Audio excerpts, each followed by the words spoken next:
Mendocino's like taking a step back in time. It's just quiet here. When you leave, you immediately miss it.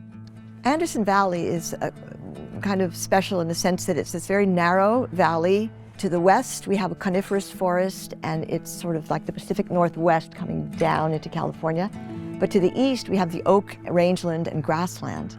And so you have both of these ecosystems facing each other in very close proximity, and this little agricultural valley down below. I think the fact that it is a little bit off the beaten path, and it's kind of developed lots of interesting things.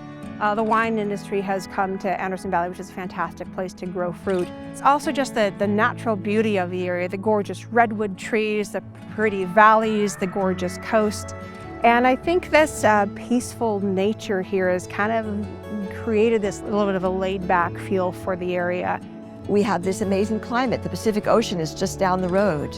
So we can have hot summer days, and then in comes that natural air conditioner from the coast, and the fog creates this atmosphere through which Pinot Noir grows to perfection, but also apples and pears and other things get that sparkle in the flavor because of those cool nights and warm days. There's some fantastic hiking, some great state parks. I think that's what's attracting so many people here, is they just like that laid-back feel, the natural beauty, and the fun stuff to do, like cider tasting or wine tasting or cheese tasting, and some fantastic restaurants in the area. When coming to Mendocino, I want guests to be present and experience this place. No TVs in our hotel rooms. There's no phone service. Whenever guests ask me what they should do, be present, look outside, engage in your surroundings, go for a walk on the beach, go collect some seashells.